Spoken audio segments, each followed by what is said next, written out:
con todos los presentes. A nombre del Centro de Análisis y Resolución de Conflictos de la PUC, les damos la más cordial bienvenida al tercer día del 19º Congreso de Arbitraje y Junta de Prevención y Resolución de Disputas de la Pontificia Universidad Católica del Perú.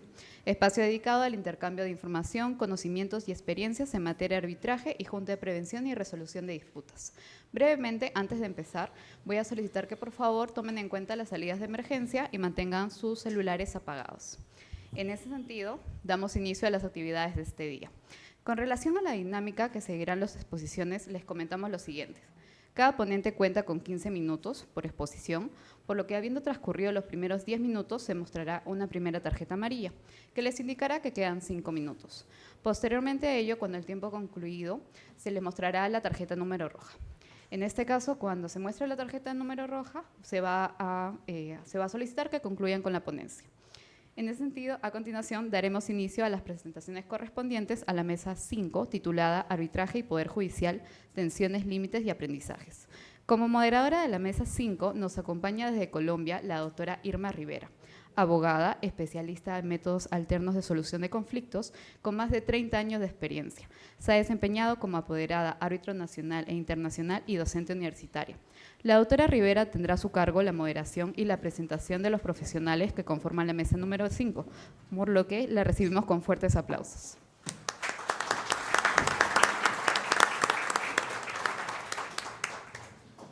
Doctora, muchísimas gracias por la presentación. Muy buenas noches a todos y a todas por acompañarnos. Les quiero decir que estoy muy contenta de tener la oportunidad de compartir con ustedes este espacio, un espacio en donde desde el punto de vista de la experiencia y la academia vamos a tratar un tema muy importante y es el arbitraje, el poder judicial, tensiones, límites y aprendizajes. Estamos aquí para abordar un tema que en el derecho contemporáneo, especialmente en los métodos alternos, es fundamental e importante, y es la relación que existe entre el Poder Judicial, que es garante del orden público y la legalidad, y el arbitraje como un método alterno de resolución de controversias. Es importante, desde mi punto de vista, resaltar que esta relación es dinámica, genera puntos de encuentro positivos, pero en ocasiones algunas fricciones. Y esas fricciones y esos puntos de encuentro los vamos a tratar a través de mis colegas, los cuales, por supuesto, muy bienvenidos. Me siento muy honrada de tener la oportunidad de moderar la mesa. Y vamos a tratar temas tan importantes de cómo funciona esa dinámica y esa relación. Vamos a hablar de la coordinación y el diálogo con la jurisdicción, entre las jurisdicciones, que es muy importante. Vamos a hablar además del control judicial del arbitraje. Tiene algunas luces y algunas sombras, especialmente en relación con el recurso de anulación. Seguiremos con un tema que es fundamental en el arbitraje y que hace que el método exista y siga creciendo, y es la confianza pública y la legitimidad de los árbitros. Y finalizaremos con un tema que creo que es fundamental y es la injerencia judicial en el arbitraje y cuál es el límite de la autonomía que puede existir en las instituciones arbitrales. Para iniciar esta conversación y este debate tan interesante, vamos a iniciar con la presentación y algunas preguntas que tengo al doctor Carlos Soto. El doctor Carlos Soto es abogado y profesor de Derecho Civil y Arbitraje, árbitro profesional en procesos domésticos e internacionales. Además, es secretario de la Comisión Oficial de Reforma del Código Civil Peruano desde el año 96, miembro de la Corte de Arbitraje del Centro de Arbitraje de México, CAM, miembro de la Comisión de Escrutinio de Laudos del Centro Internacional de Arbitraje de Madrid, reconocido por Chamber & Partners en banda 1 como uno de los árbitros más solicitados. Él va a ilustrarnos y vamos a conversar con él con un tema que ya les mencioné, uno de los pilares de esta charla, y es cómo se puede coordinar y cómo se puede llevar a cabo el diálogo entre las jurisdicciones. Doctor Soto, muy buenos días, tardes, no, ya noches. ¿Podría contarnos qué rol cumple el Poder Judicial en el proceso de arbitraje? ¿Estamos hablando de un rol de colaboración o un rol de asistencia o un rol de intervención? Muy buenas tardes con todos. Muchas gracias por la presentación, querida Irma. Y como es de buena educación, no puedo comenzar sin agradecer al Centro de Arbitraje y Resolución de Conflictos, CARPU, normalmente así la conocemos en el medio, a Marlene Anchante y a Silvia Rodríguez por el trabajo a cargo del centro, y que, dicho sea de paso, creo que además esto conocido, es uno de los centros más prestigiados en el Perú, no solamente en Lima, sino en el Perú, por el trabajo que realiza en la administración de los casos y en la pulcritud de de la organización de los casos arbitrales y el trabajo del centro. El tema de qué rol cumple. Yo partiría de la premisa de que entre el Poder Judicial, voy a llamar, y cuando hablo Poder Judicial también comprendo al Tribunal Constitucional, vamos a hablar de la justicia estatal, y la justicia arbitral hay una relación de colaboración, de asistencia, de alianza. Creo que es la forma como tenemos que ver a ambas jurisdicciones, y no como una relación de confrontación, como una relación de competencia. Pues creo que de eso va a depender, de la razón y la causa que veamos, va a depender mucho esta relación de convivencia entre estas dos jurisdicciones. ¿Por qué digo que hay una relación de colaboración-asistencia? Porque el arbitraje no es autosuficiente. Es decir, el arbitraje necesita de la justicia estatal para determinadas actuaciones o en determinadas facetas de la jurisdicción estatal. Porque de no necesitarlo sería autosuficiente, y vemos cómo en el derecho peruano, como en todas otras jurisdicciones, requiere de la colaboración y asistencia. Subrayo colaboración y asistencia.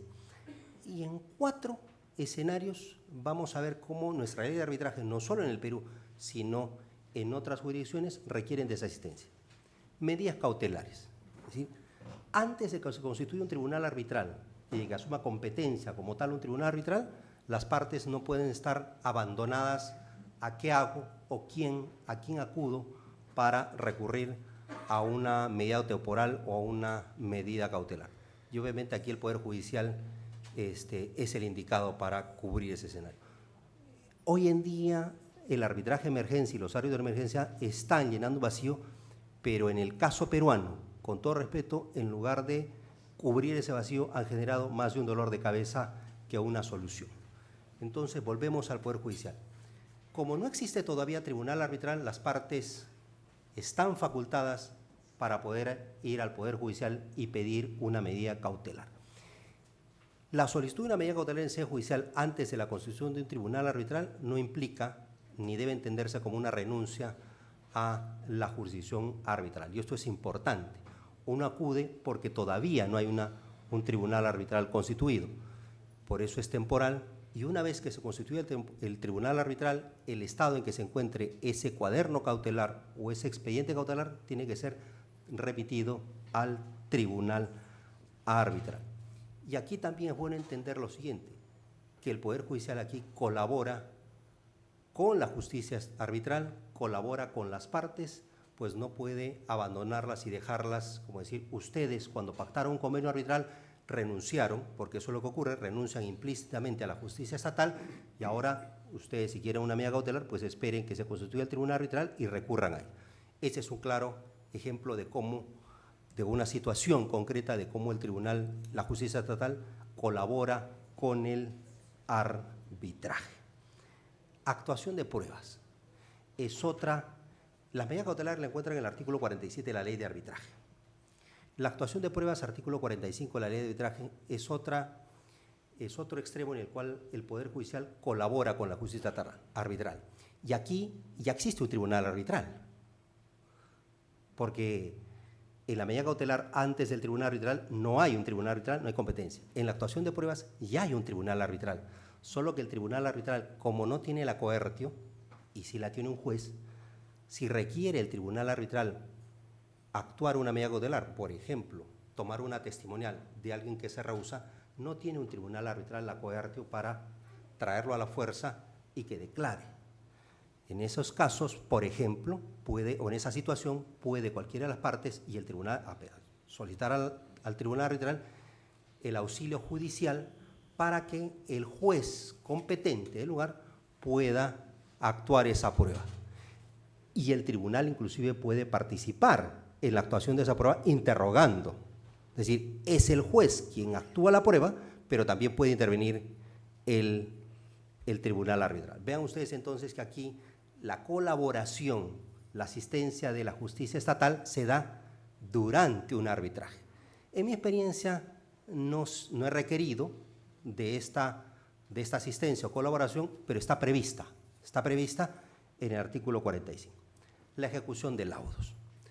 Los que hemos sido abogados, digo hemos sido porque en mi caso ahora me dedico exclusivamente a arbitrar, sabemos que de nada sirve tener un laudo o una sentencia impecable, que puede ser una pieza jurídica, si al final el acreedor no recibe el pago que ha sido otorgado en dicho laudo, o si no recupera el bien, o si no hay una solución al problema, lo cual ocurre cuando el laudo o la sentencia se ejecuta.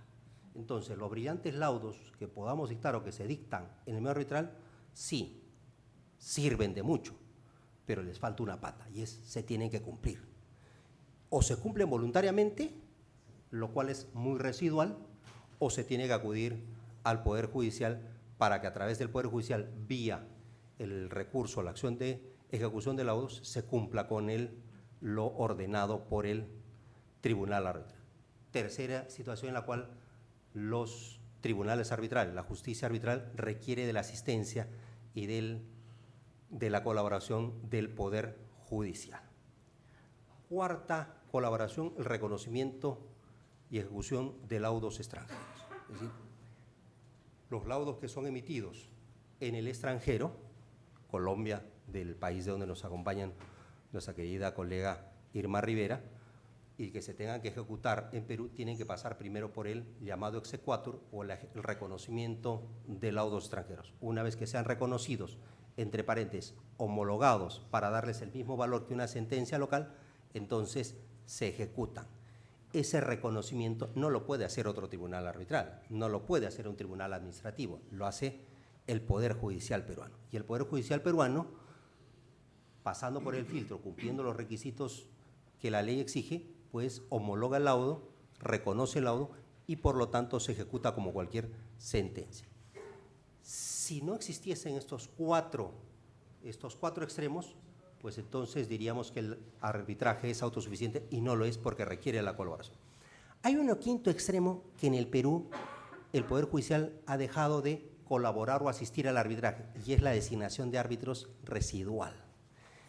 Antiguamente ustedes recordarán que cuando las partes no se ponían de acuerdo, los dos árbitros no se ponían de acuerdo en la designación del presidente o el árbitro único, se acudía al juez y el juez designaba residualmente al árbitro único o al presidente o algún árbitro que no había sido designado por una de las partes.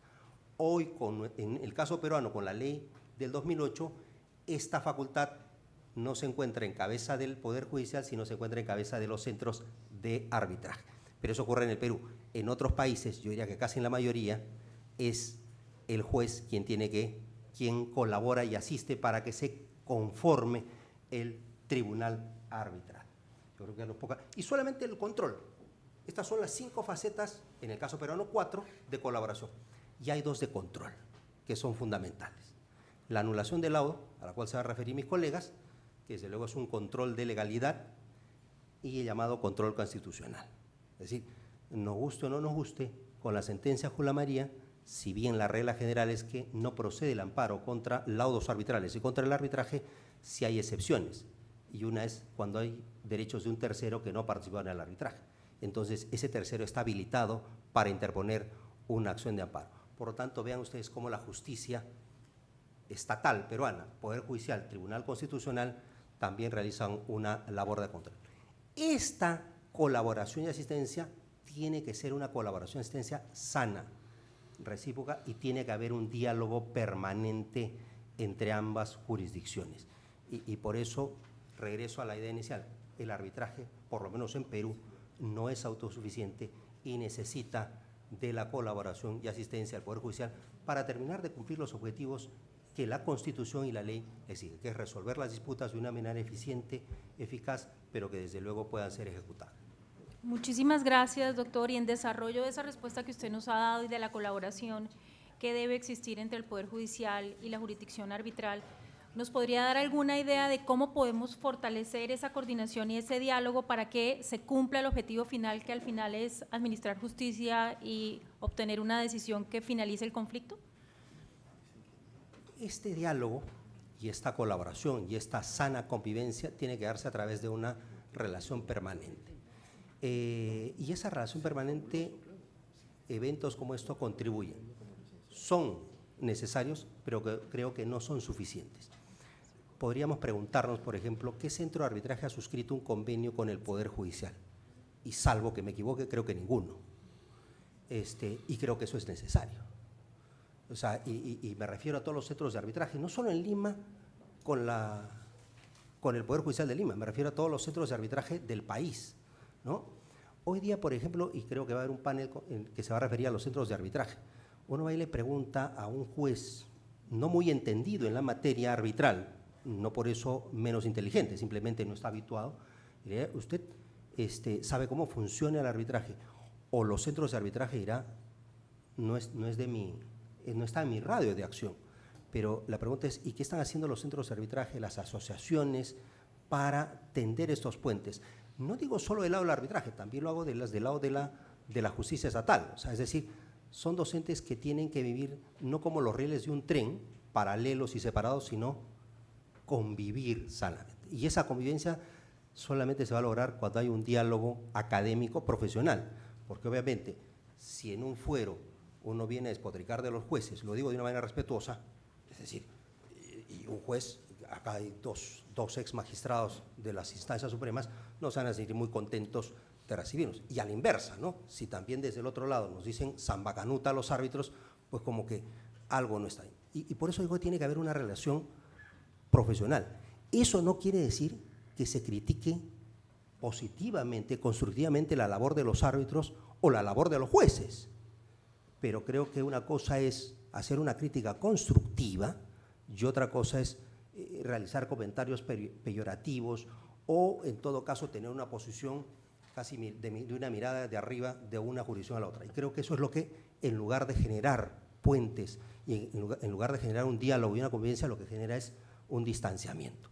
Y ahí es importante que los jueces y los árbitros entiendan que los cambios a veces no son grandes, son muy pequeños, pero que generan un impacto mayor. Les pongo un ejemplo. En el año 2010, don Jorge Santisteban de Noriega, con quienes fundamos el Instituto Peruano de Arbitraje allá en el año de 2004, en ese entonces el presidente de la Academia de la Magistratura, el director o presidente de la Academia de la Magistratura, era el magistrado Manuel Sánchez Palacios Paiva. Y con él tuvimos una conversación en uno de esos cafés y le dijimos, ¿por qué no reunir a los jueces y árbitros para poder conversar y dialogar qué problemas ven uno u otro en cada jurisdicción? Y nosotros dijimos, va a ser difícil traer a los jueces a un hotel o a un ambiente académico, pero si la reunión es en la Academia de la Magistratura y vamos los árbitros, el diálogo va a ser más abierto, se van a sentir cómodos. Y efectivamente, fue en esa reunión. Y en esa reunión participamos algo de 50 entre jueces y árbitros. Y de todos los temas que se trató, porque además fue todo el mundo enviaba como sus reclamos de los problemas que había. Un tema que siempre lo comento, era el de costos. Los jueces de primera instancia que ejecutaban se quejaban y decían, los árbitros envían laudos sin liquidar costos. O sea, simplemente ponen con condena de costos. Y entonces llega el justiciable y nos dice a nosotros, señor, que me pague la condena más los costos. Y él decía, pero ¿cuánto es el costo? Yo no puedo liquidar, no soy competente, únicamente ejecuto. Entonces le decía, usted tiene que ir al tribunal arbitral. Entonces el justiciable decía, pero ya no hay tribunal arbitral, regresar al tribunal arbitral no existe, porque su competencia es temporal. Entonces lo que le quedaba al justiciable era rezar y persuadir y tratar de convencer legal y jurídicamente al juez, por favor, liquide. Algunos jueces lograban liquidar los costos y otros jueces no lo hacían porque decían, no soy competente. Y lo mismo ocurría con los intereses. ¿Qué es lo único que tenían que hacer los árbitros? Liquiden costos en una página, liquiden intereses, de cuándo a cuándo y cuál es la tasa que vas a aplicar.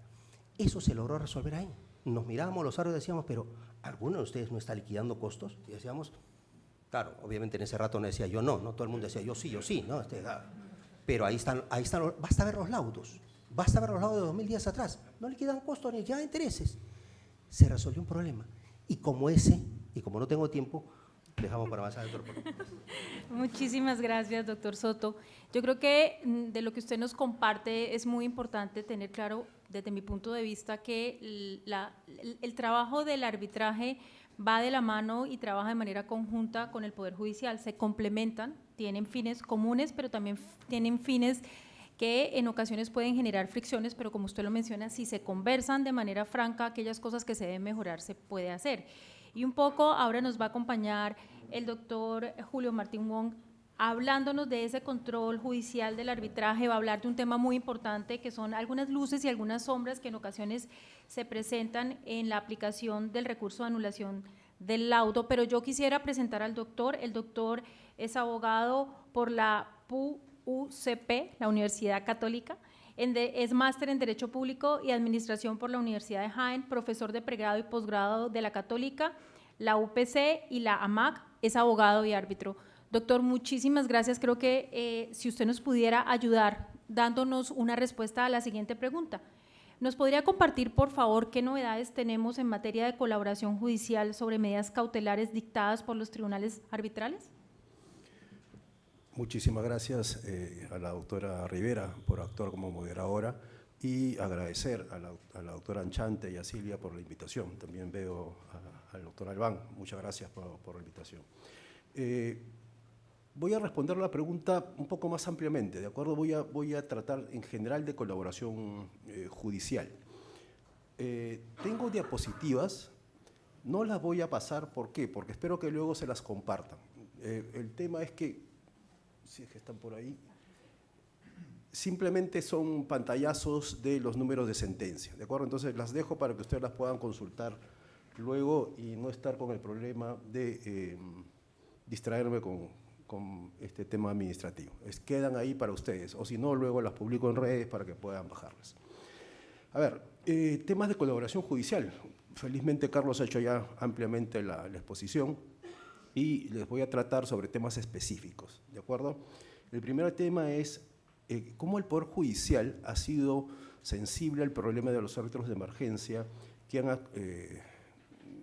asumido competencia sin haber pacto de árbitro de emergencia, sobre todo en temas de contratación con el Estado.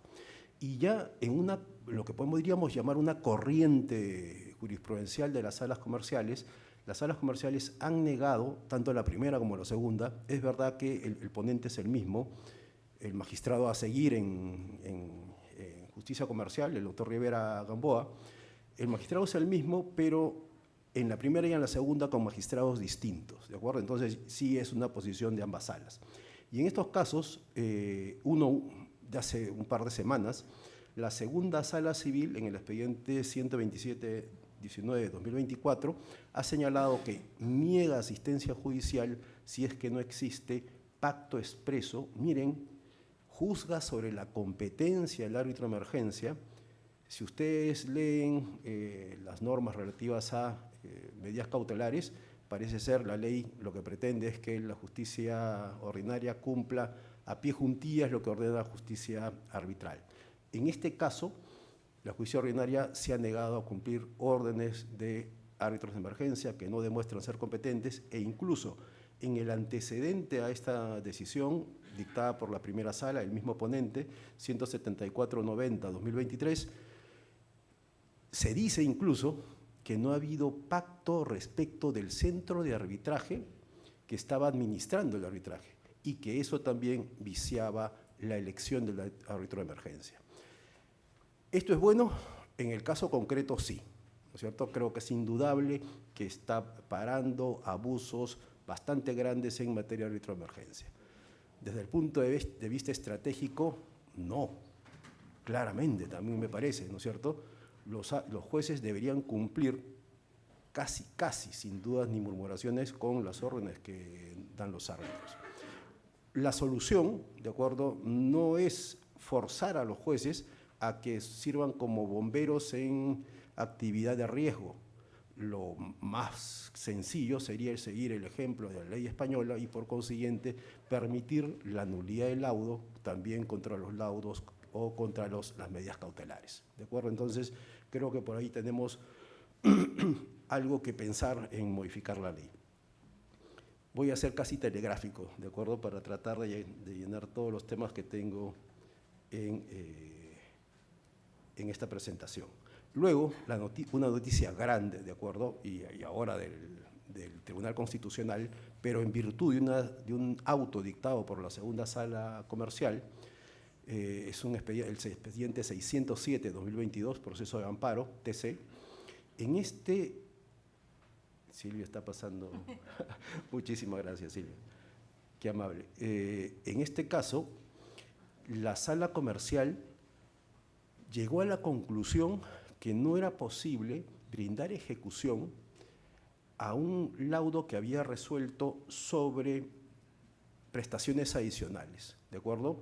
El laudo había condenado a enriquecimiento sin causa, pero como ustedes saben, simplemente el enriquecimiento sin causa era otra etiqueta para permitir la condena por una prestación adicional no aprobada. La sala comercial negó ejecución, ¿de acuerdo? Laudo con autoridad de cosa juzgada, que no había sido anulado. Y sin embargo, la sala consideró que no era posible ejecutar, que había un tema de inarbitrabilidad objetiva y que por consiguiente no era ejecutable el laudo, y lo declaró. ¿15 minutos? Ah, ya. Y lo declaró inejecutable. El Tribunal Constitucional lo ha validado en esta sentencia que les menciono.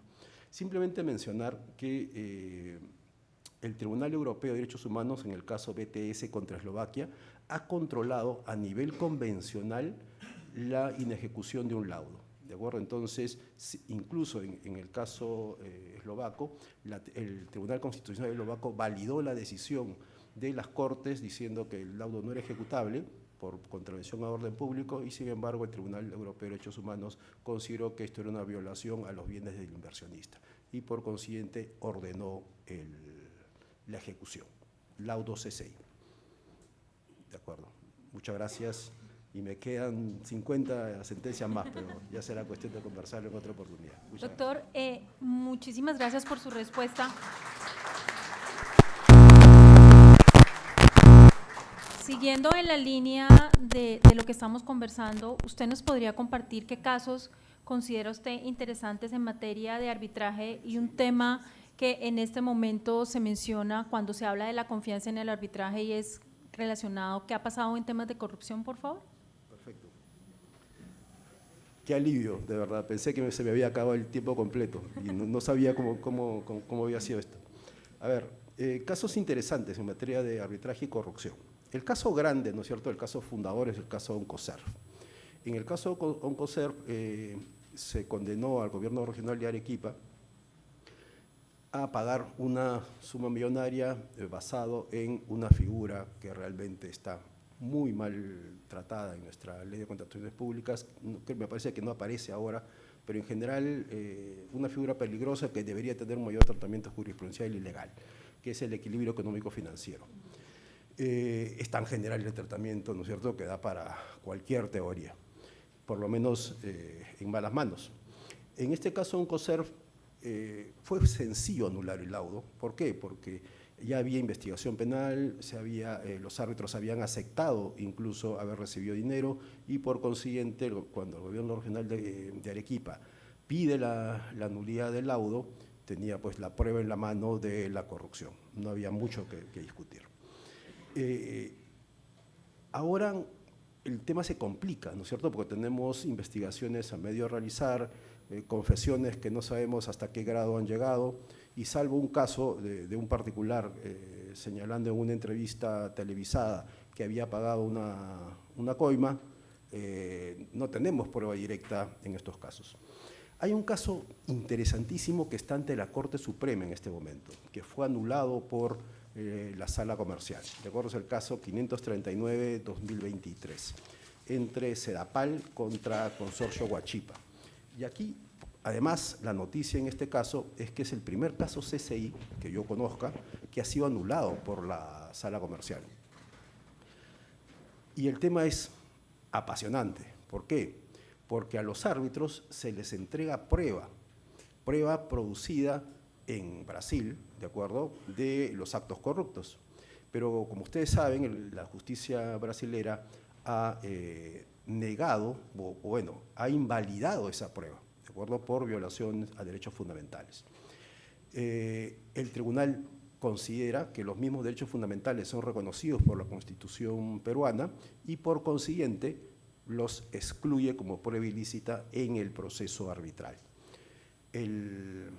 Se lleva esto a anulación. Hay otro extremo que luego les comento de este caso que lo hace también realmente apasionante.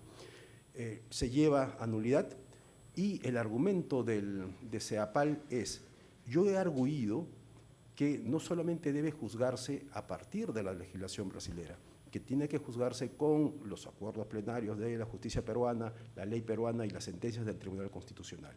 Y por consiguiente, no debiste excluir esas pruebas. Se lleva por un tema de motivación y la sala anula el laudo, ¿de acuerdo? Anula el laudo y le dice al tribunal, tienes que decirme por qué tengo que aplicar en este caso particular para excluir la prueba los estándares brasileros. Tienes que justificarme por qué lo haces. Y aquí hay un dato, la verdad, esto es absolutamente académico, ¿de acuerdo? Miren, se supone que se invalida la prueba porque el Estado, ¿de acuerdo?, viola mi privacidad, ¿no es cierto? El Estado viola mi privacidad y ese mismo Estado me quiere castigar penalmente luego de violar mi derecho fundamental. Pero ¿qué pasa? Y en esto hay posiciones jurídicas también interesantes. ¿Qué pasa si es un privado o, en este caso, alguien extraño al Estado que piensa sancionar? Es decir, ¿el Estado peruano violó la privacidad? No. Por consiguiente, esa prueba, de acuerdo a algunas teorías, podría tener validez. Es decir, la discusión sí puede producirse y por consiguiente esos argumentos podrían ser y tienen que ser analizados por el juez. Esta sentencia tiene además, este laudo, perdón, un tema interesantísimo. La discusión de si una decisión pericial es cosa juzgada o no. Como ustedes saben, y esto lo predico hace bastantes años, nuestra ley reconoce la posibilidad de dictar laudos periciales, procedimientos arbitrales periciales que llegan a una conclusión como autoridad de cosa juzgada. Uno de los árbitros dice, sí, esa decisión es cosa juzgada, nace de una pericia arbitral o de un procedimiento pericial arbitral. La mayoría del tribunal dice no y por consiguiente considera que lo decidido en esa pericia no es vinculante. El Poder Judicial le da la razón al árbitro en minoría y por consiguiente anula nuevamente el laudo. La Suprema tiene una tarea fabulosa para definir varias cosas en ese caso. Por último, lo que ya ustedes conocen, hace unas semanas la primera sala comercial ha reconocido el laudo CCI en el Lima Expresa contra la Municipalidad Metropolitana de Lima, en el cual se arguyó también materias de corrupción, pero no se han acreditado. Solamente en este caso, para el tribunal y para la justicia comercial, que reconoce el laudo y desecha la oposición. Solamente comentarles en este punto que hay un proceso de nulidad del laudo ante la Corte de París y la Corte de París sí ha aceptado ha aceptado escuchar los cuestionamientos sobre corrupción. Entonces, estamos pendientes también de esa decisión. Doctor, muchísimas gracias por su intervención. Yo creo que de la intervención del doctor se resalta la importancia pues de las Cortes Nacionales para apoyar al arbitraje y además generar confianza y de alguna manera darle legitimidad o no en algunas ocasiones a las decisiones que toman los árbitros. Vamos entonces a continuar ahora con la doctora Rosana Jiménez. La doctora Rosana va a tocar un tema que es muy importante y está relacionado con la confianza pública y la legitimidad de los árbitros.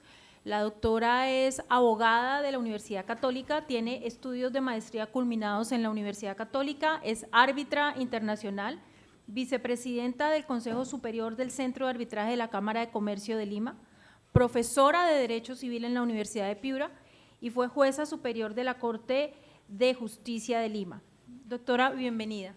Yo quisiera, por favor, si nos puede compartir su visión sobre si es igual la función del juez a la función de un árbitro, por favor. Muchas gracias. Buenas noches con todos. Primero que todo, quiero agradecer al CARPUC por esta invitación con la que me honran. Me encanta compartir mesa con profesionales tan destacados y, por supuesto, la magnífica moderación de la doctora Rivera. Bueno, esta es una pregunta que se suele hacer, ¿no? Se suele pensar o se suele preguntar, ¿es lo mismo un juez que un árbitro? Y no es una pregunta en realidad ociosa porque de su respuesta o de su análisis pueden salir distintas ideas acerca de, por ejemplo, la evaluación de cada uno de ellos y, en fin, ¿no? Cómo se les puede evaluar, vale la redundancia con la palabra, su desempeño, su función, ¿no? Se dice mucho, no, uno es un juez estatal, el otro es un juez privado, en fin. Ahora, si nosotros nos sujetamos a la función, es decir, es lo mismo, es la misma función la del juez que la del árbitro, y nos sujetamos, ¿no?, a que la función es a resolver controversias con imparcialidad y motivación suficiente mediante decisiones que van a tener carácter vinculante. Bueno, si tomamos eso como la función, sí, es lo mismo, ¿no? Es lo mismo y no cabe hacer distinciones, ¿no? Por esa convergencia, la doctrina internacional habla de jurisdicción compartida o sistema de justicia complementaria no opuesta. Muy bien. Pero eso no impide que miremos las diferencias que hay para efectos de saber si son lo suficientemente relevantes como para reevaluar esa idea inicial, ¿no es verdad? Las potestades que tienen los jueces y los árbitros tienen una diferencia, en primer lugar, de origen, ¿no es cierto? El juez emite sus fallos a nombre del Estado, representa al poder público y su actuación se inscribe en el principio de soberanía. El árbitro lo hace para las partes involucradas que lo han contratado, ¿no? Primera, digamos, gran diferencia. Entonces, uno representa a la autoridad pública y el otro la autonomía privada. El juez es un funcionario público. Se rige bajo el principio de legalidad, y me refiero con principio de legalidad a sustantiva, procesal y funcional, dentro de un sistema jerárquico y público. Su legitimidad, entonces, proviene de la Constitución, de las leyes y de su nombramiento por la entidad pública correspondiente. En este caso, hoy en día, en el Perú, la Junta Nacional de Justicia, previo concurso público. El árbitro, en tanto, recibe su poder en mérito de un contrato inicial, ¿no?, que es el que han suscrito las partes, que es el convenio arbitral, como todos sabemos. Pero después, con la designación y su correspondiente aceptación, que ya es el llamado contrato de árbitro, ¿no? Su autoridad, entonces, nace cuando las partes le entregan la confianza para decidir imparcialmente lo mejor con relación a su controversia, ¿no? Esa controversia que tienen, que no han podido solucionar mediante fórmulas autocompositivas. Esta confianza que se le deposita al árbitro, esa es su carta de legitimidad. Ahora, muchas veces he escuchado que se señala como diferencia que el juez, además del tema de resolución de la controversia específica, tiene como función, y se considera por algunos que esta es una función distinta, que esa es una diferencia, proteger el orden público, los derechos fundamentales y así alcanzar la paz social, como lo dicen nuestras normas procesales, por ejemplo, peruanas. Y se considera que esto ya no es el alcance de la función del árbitro, que la función del árbitro es más concreta, voy a resolver esta controversia específica y nada más. En lo personal, yo considero que eso es un error, ¿no es verdad? En definitiva, esa función es la misma, ¿no? El árbitro tiene que resolver la disputa específica y siempre respetando, salvaguardando el orden público, por supuesto, los derechos fundamentales, y con ello, además, también va a contribuir a la paz social. Entonces, van a compartir, considero yo, el mismo fin, dar una solución justa, razonada y ejecutable. Entonces, hasta ahí las diferencias que inicialmente encuentro, ¿no?, son no en el poder, sino en la fuente del poder. Esa diferencia de la fuente del poder que se tiene va a marcar los controles que se tengan, los límites, la percepción y también la legitimidad. ¿Será un tema distinto? Considero que sí. ¿Hay que evaluarlo? Sí. ¿Hay que tomarlo en consideración? Sí. Las diferencias que hay, que ya van a surgir de justamente la fuente, ¿no?, y las características propias de cada uno serán las siguientes. Simplemente las voy a enumerar. En el origen de la competencia, que ya lo mencioné. En el alcance, El juez, por ejemplo, puede conocer todo tipo de conflictos dentro de su competencia. El árbitro está constreñido al ámbito del convenio. El juez no puede rechazar ningún caso. El árbitro puede decidir no aceptar el encargo. En la rendición de cuentas hay otra diferencia. El juez responde también, además dentro del mismo proceso, obviamente, ante órganos disciplinarios del Estado.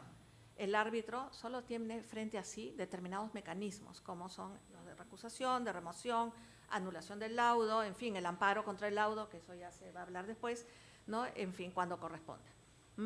En adición, pero como todos, ¿no?, a ciertas acciones penales, ¿no?, y de responsabilidad civil que pudieran plantearse según las circunstancias. Hay un tema bien interesante que también se desprende de todo esto, que es el tema de la reputación.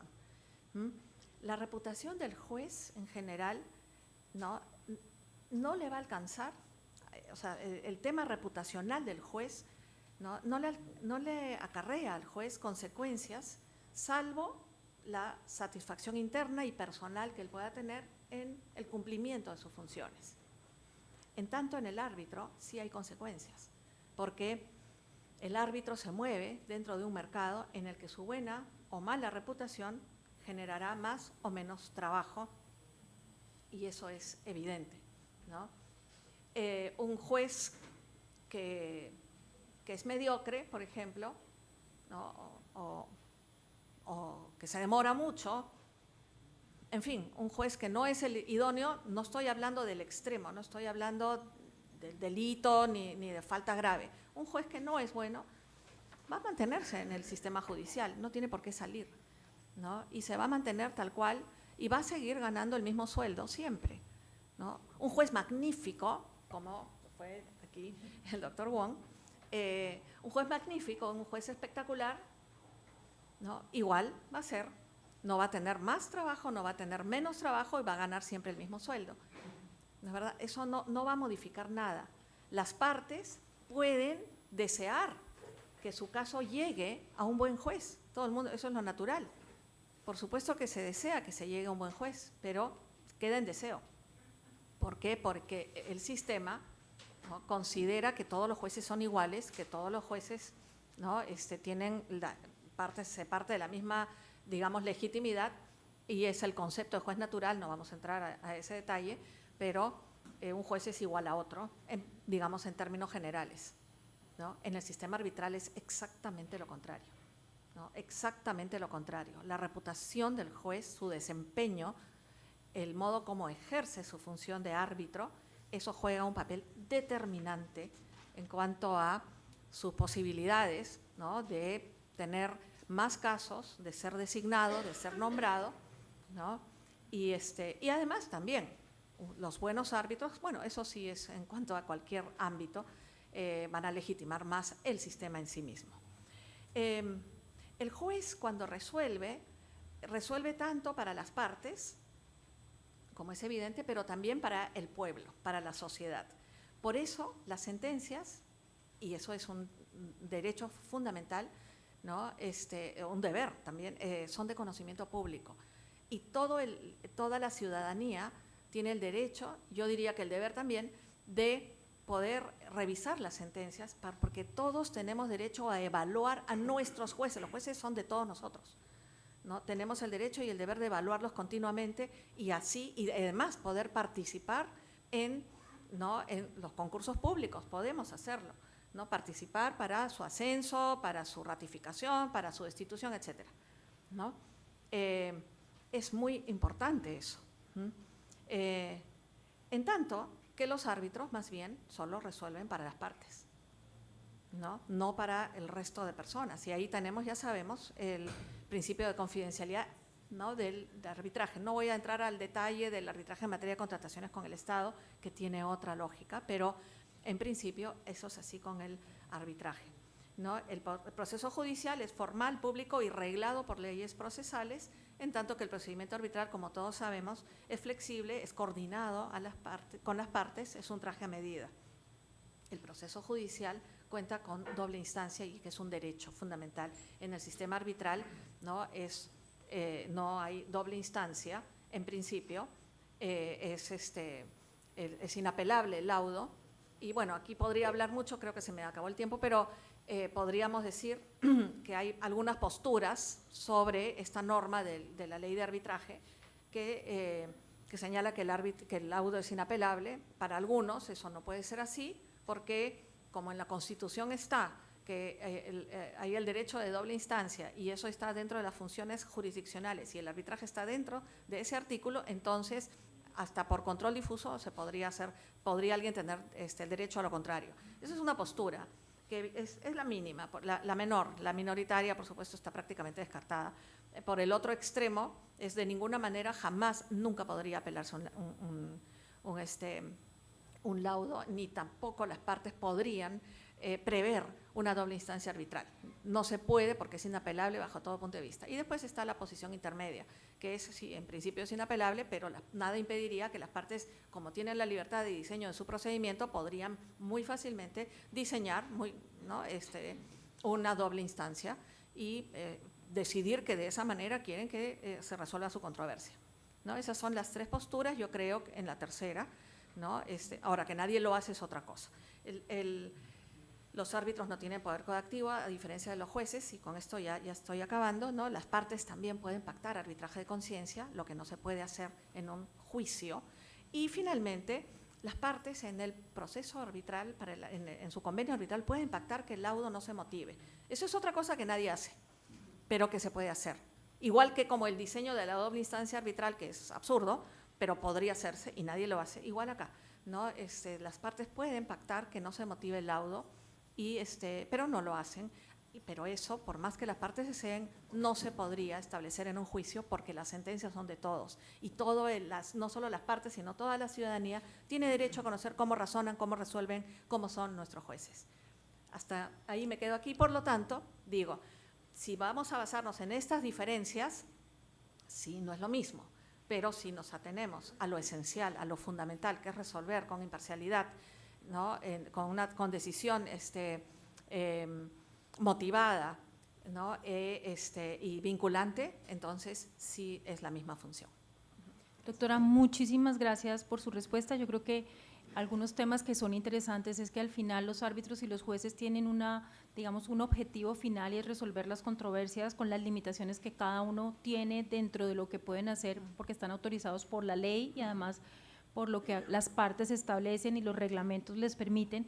Y yo creo que ahora vamos a pasar a un tema muy interesante y vamos a hablar de los operadores. Los operadores del método del arbitraje que en el Perú es tan importante, pues porque yo les quiero contar que es un referente a nivel internacional. La experiencia que ustedes tienen acumulada yo creo que difícilmente la tiene algún país en el mundo.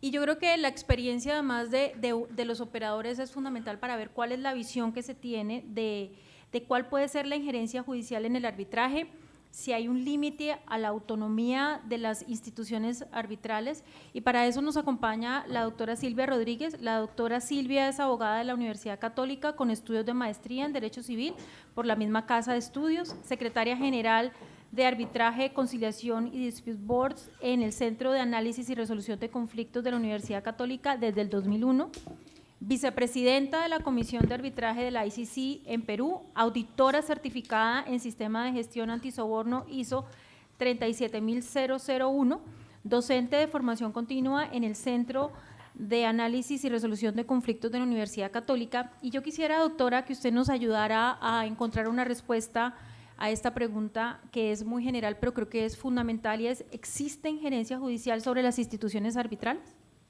Gracias, Irma. Buenas noches con todos. Soy de la casa y en realidad quiero darles la bienvenida a todos. Quiero agradecer, por supuesto, a los panelistas de esta mesa, a todos los panelistas que han participado y a la segunda mesa que nos toca ya en esta última jornada, y por supuesto al equipo de arbitraje, al equipo de capacitación que nos ha ayudado a que día a día, o año a año, mejor dicho, y día a día en las jornadas, este evento funcione. Les agradezco muchísimo realmente.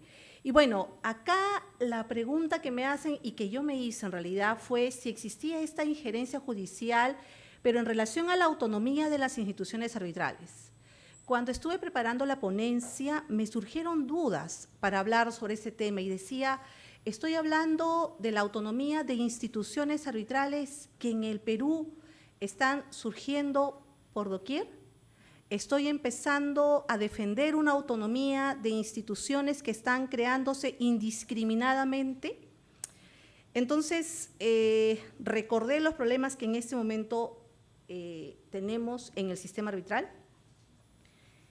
Se han creado aproximadamente entre el 2023, que habían 171 centros sin respaldo alguno, simplemente asociaciones.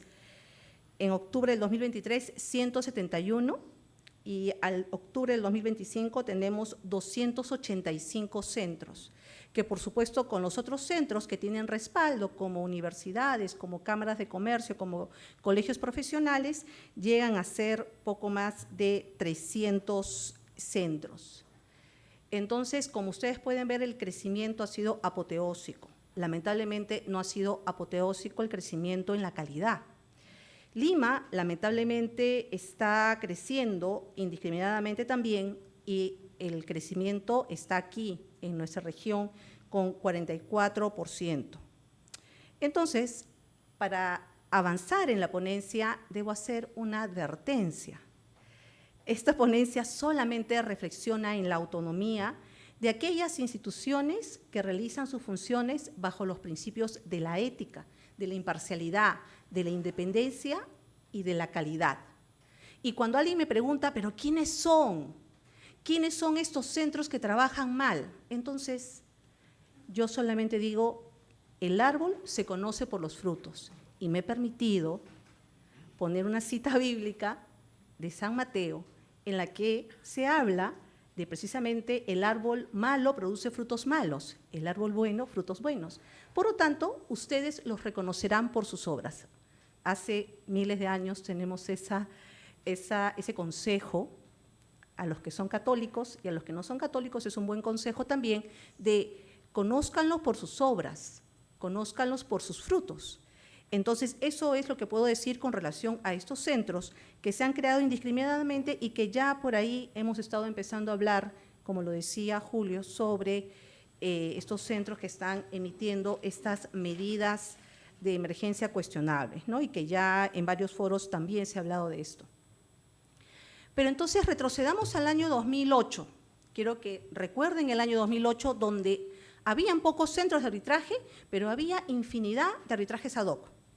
Tenemos la nueva ley de arbitraje de esa época, que el artículo 7 habla de lo que es un centro de arbitraje, una institución arbitral, cómo se constituye. Lamentablemente la norma fue muy débil y solamente señaló persona jurídica con o sin fines de lucro que organiza y administra el arbitraje, nada más. Una regulación débil que fue en el año 2008 y que para esa época tal vez estaba correcta. No era necesario de repente organizar más o regular más lo que una institución arbitral tiene que hacer. Pero en el transcurso de todos los años, después de todo lo que ha vivido el Perú en todos estos casi 20 años desde el año 2008, por supuesto, las cosas cambiaron, y cambiaron también radicalmente para las instituciones arbitrales, en las que se volvió, por ejemplo, obligatorio ir a arbitrar cuando estaban derivados los arbitrajes de contrataciones con el Estado. Lamentablemente la normativa no cambió y se quedó igual. Y por ahí empezó a llegar la cantidad de arbitrajes que lamentablemente, centros de arbitraje que lamentablemente ahora tenemos. Aunque algunos árbitros quieran negarlo, existe el arbitraje institucional.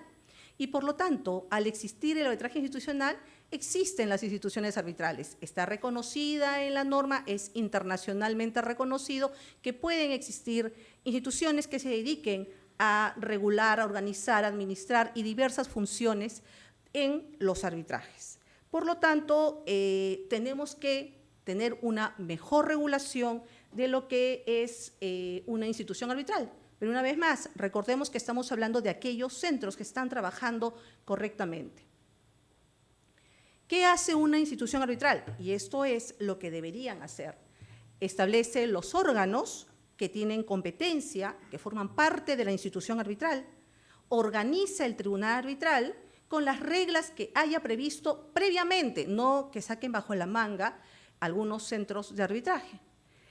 También nos dan las reglas de las actuaciones arbitrales, precisamente para desarrollar el arbitraje. También previamente conocidas, usualmente publicadas en la web, o tener, como antes se tenía, un libro con el reglamento.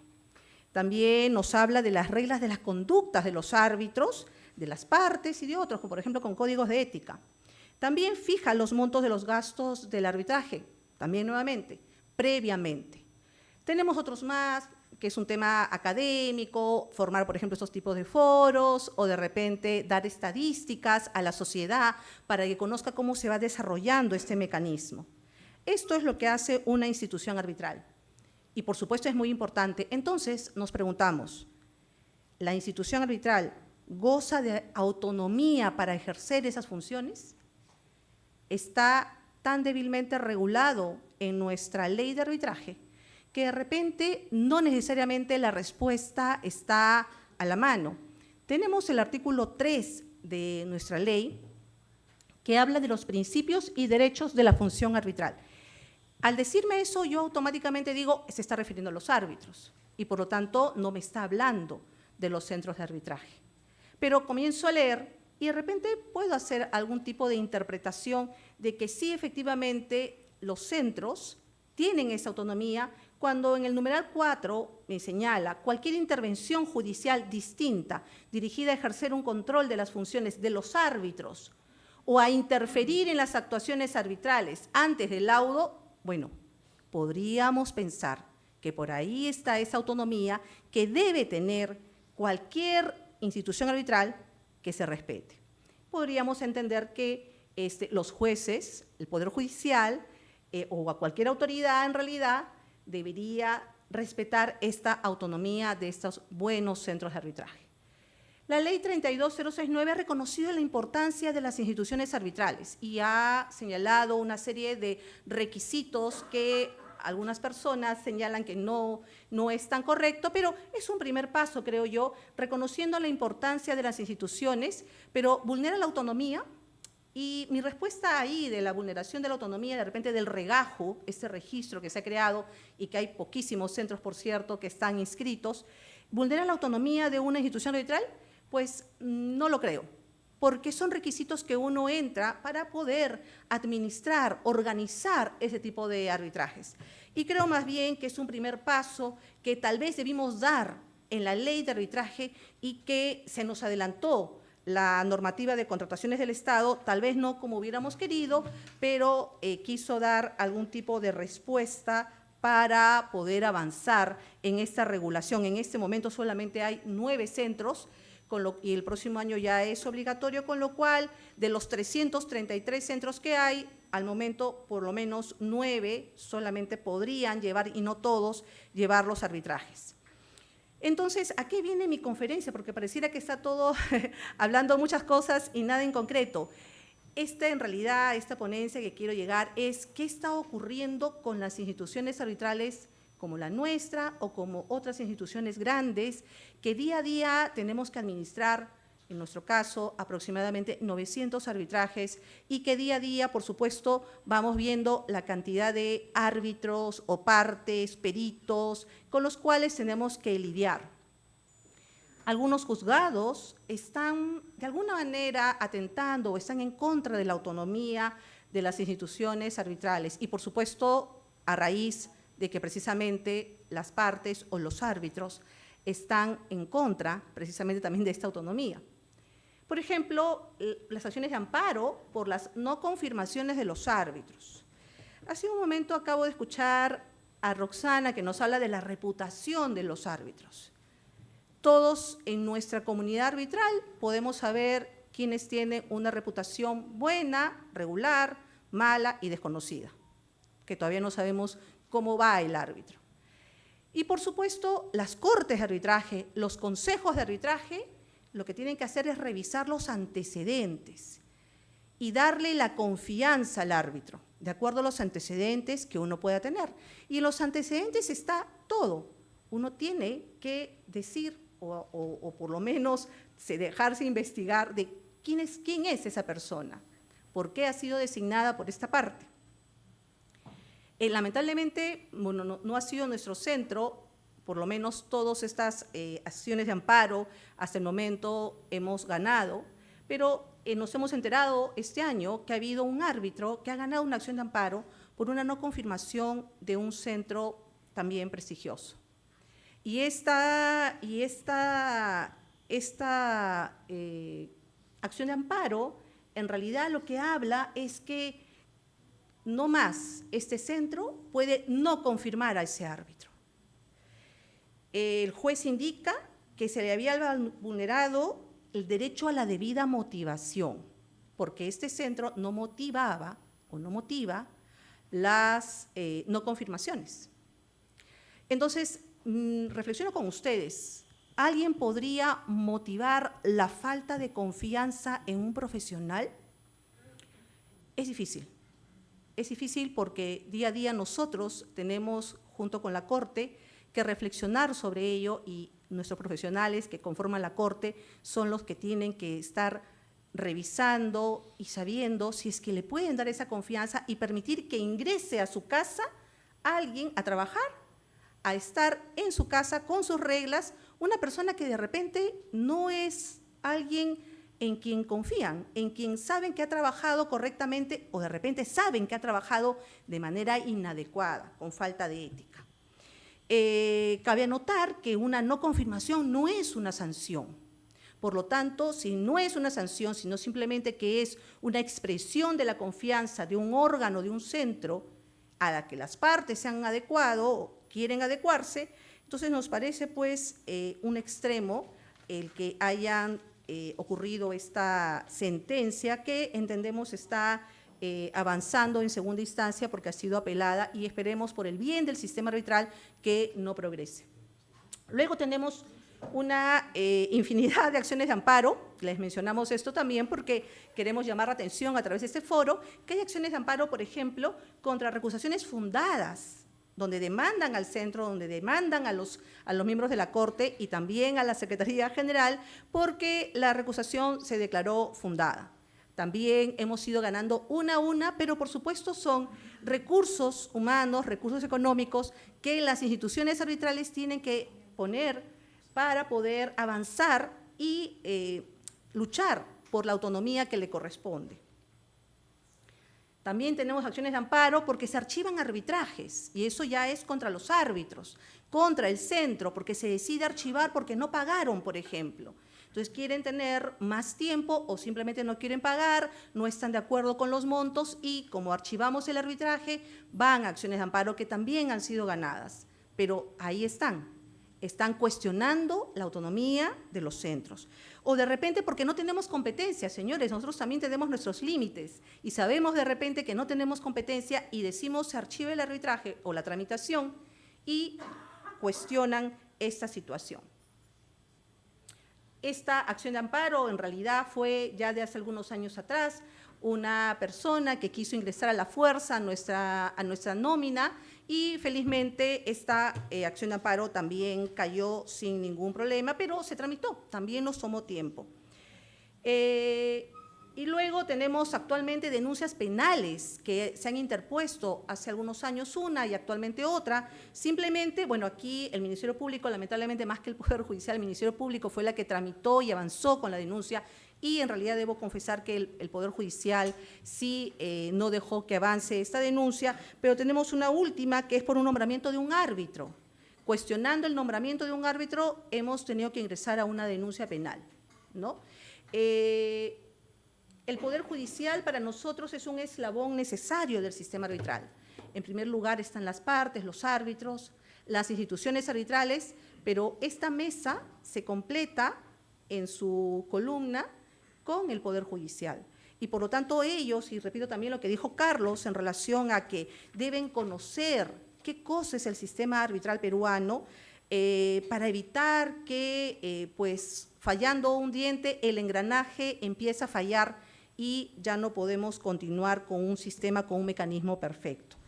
Los convenios con el Poder Judicial ojalá se den. Hemos querido en algún momento poder acercarnos, pero ha sido bastante difícil y esperemos que en algún momento se pueda dar. Muchas gracias.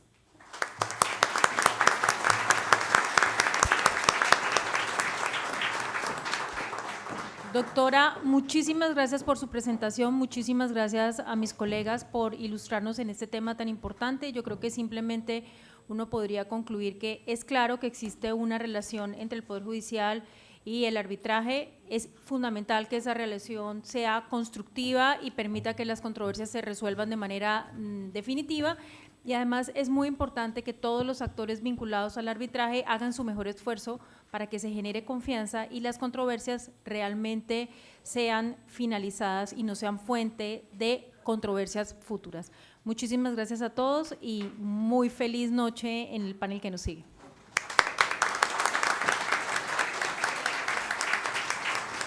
Muchas gracias a todos los ponentes de la mesa número 5. Tenemos un breve descanso de 15 minutos, por lo que los invitamos afuera del auditorio para disfrutar del coffee break.